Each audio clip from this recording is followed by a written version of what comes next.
Hi there. So in this video, I just want to talk about this RAG application, PM Office AI. So it is sourcing the data from Prime Minister Office of India for performing retrieval augmented generation. So why I chose this date as a like source, because it has open copyright policy and you can use the official communication of PM of India. So in a non-derogatory manner for any purposes.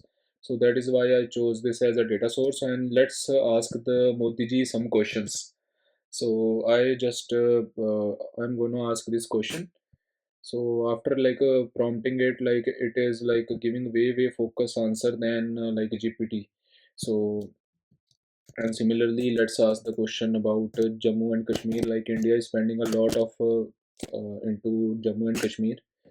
Yeah, you can see it is giving the answer related to the Jammu and Kashmir. So as you can see, this is giving very focused answer. Like this is a main feature of a retrieval augmented generation. Like you can connect to some external data source, and even if the data source is not an external, it will even reduce the hallucination of the LLM. So that was all. Now let's jump to the code and intuition. So this is a page from which I scraped the data. So as you can see over here is the official communication of PM is being transcribed over here. So all the official communication is transcribed over here, and whenever I am just scrolling it down, and it is loading the content in a lazy loading dynamic fashion. So this is all it is doing. So as I am scrolling it down, it is loading the content in dynamic fashion. So and each the tab or div bar has these links. So it has a separate links to the different articles. And the data I source is over here. I source this much data, and I wrote some scripts, and that script is only taking the content of this much content of from the each the articles. So yeah, if I'm gonna source all these and gonna scrap all the data, and then it's gonna be like too cumbersome, and like it's gonna difficult. So I'm scrapping only this much of content. And this is my GitHub repository, and here is a link of the code, the PMOAI. And as you can see from the here, you can clone the git repository and run this command, and it will take 35 to 40 minutes to initialize the vector database. And after that, your application will be hosted on the local server. So make sure you enter the OpenAI credentials over here, OpenAI API over here, and after that you can run this application easily. And now let's talk about the scrapping thing. All the scrapping logic is in this pre-process folder, and it has like a couple of files which are related to scrapping. And first is extract.py. So extract.py is doing is it is scrapping all the links. So this function is there. So it has some selenium code. So it has some selenium things, and I changed many selenium agents, and I did a lot of experimentations. And this is like hitting this URL, and it is scraping all uh, all these links. It is only scraping these links, and it is only scraping these links only for the sake of brevity. It is scraping the links, and after like scraping these links, and it is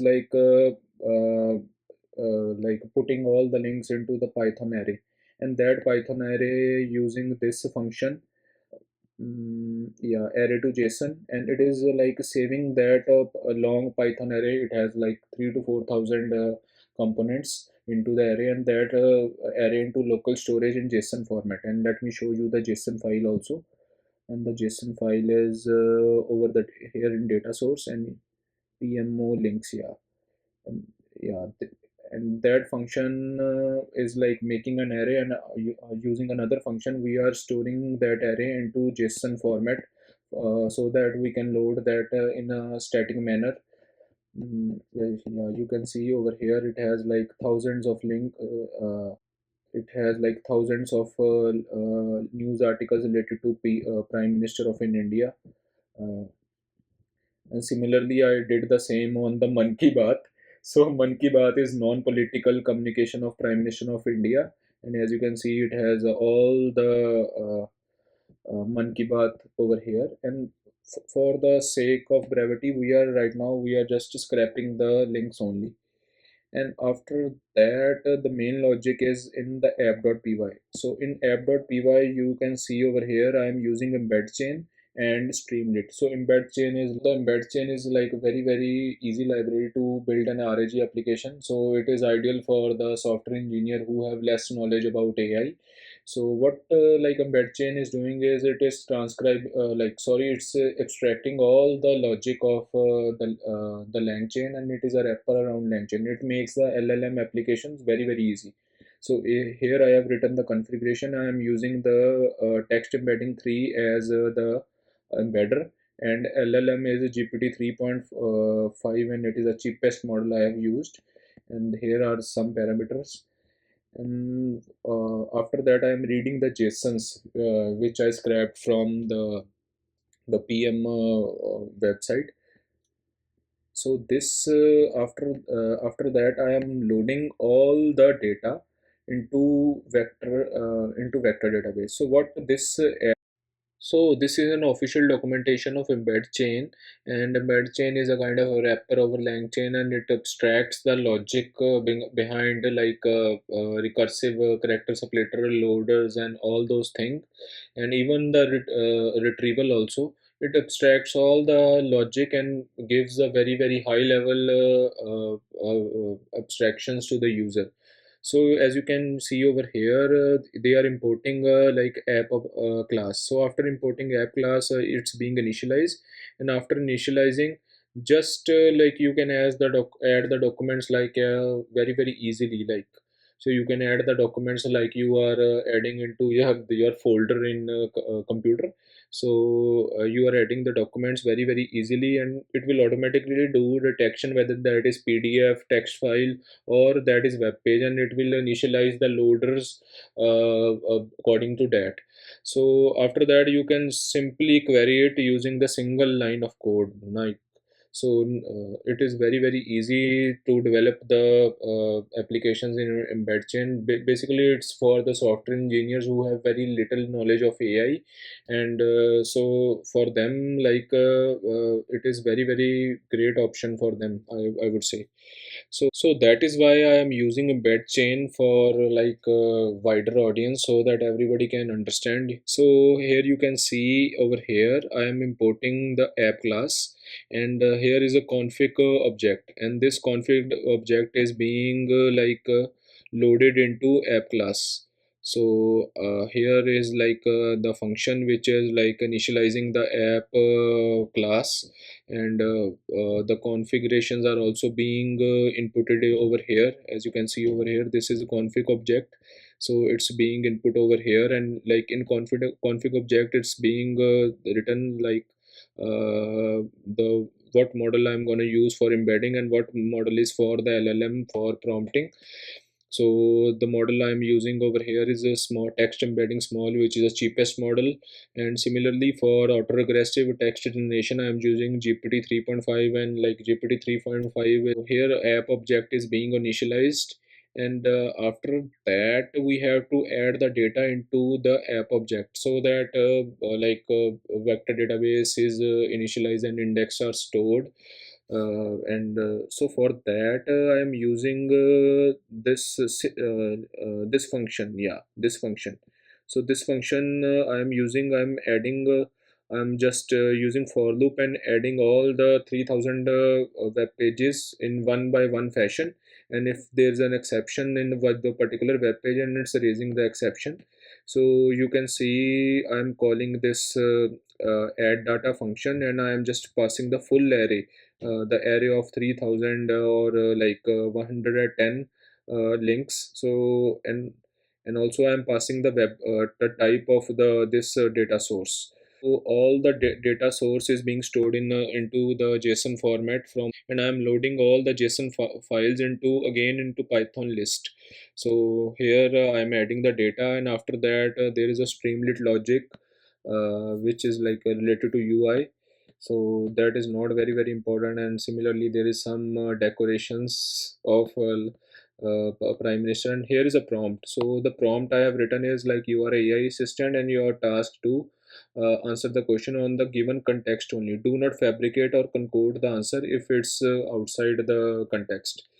So I'm not like making it very complex with intent filter router and the, as you can see from over here is like yeah, here is a here I have initialized I have used this class base LLM config from the Embedchain, and I have passed the prompt. And also it is in streaming format. Streaming format is like this. It is like writing the text in this is kind format in asynchronous fashion. And this is I'm handing the callbacks. And all this code I sourced from the official embed chain notebooks. Like basically it is making the printing the text in streaming format. So there is a different logic in LangChain. So I use the this all the logic from the embed chain. So basically it is adding the into thread and like, and it's loading it into asynchronously. Like it is like different logic from LangChain, and here it is printing the citations. So one thing which I skipped for the sake of brevity is like there is like different loader I am using over here. Here I am using the web page loader. So basically the web what the this web page loader is doing is like it is so what? So this web page loader is making sure to read the relevant content from the web page. So this web page is there. So as I earlier told, I want to scrap up to this much only, this much content only. Rest all the content is like rest all the content is redundant. Yeah, this is webpage.py. So this is like using here this class is their webpage loader. So what I did is I copied all this code from the embed chain official GitHub repository, and from that I just modified just this HTML tags. So which tags I want to include or which one I want to exclude. And similarly the classes are there of HTML, uh, HTML or CSS, whatever. So I just did some demo runs, and I just after like some demo runs, I just modified these two things, these two arrays, and after that I what after that I loaded that file over here as a separate file from the official Medicine library, and I am using that over here. So it is very simple. So basically, last weekend I was reading all the Embedchain GitHub structure. So all the GitHub library I was reading, so I was able to comprehend that very easily. So I modified the loader for that specific use case, as you can. And after that it is chunking, loading, and embedding all the content, and it is like indexing that into the vector database. So after that you can see the Modi ji is able to answer all the questions of the people of India. So my request is to use this chatbot in like in a dignified manner, not in a derogatory manner. So my request is to use this code and all those scrapping in professional and in academic interest, academic only. Please, and do not use that for in politics. So because all the politicians are like, all the politicians deserve respect, whether this is that is Rahul Gandhi, Modi ji, or Lady Sonia Gandhi ji. Everybody deserve respect, and do not use it for derogatory manner. I respect everyone. So that was all. So thank you for the watching, and I hope you enjoyed this video, and have a great weekend.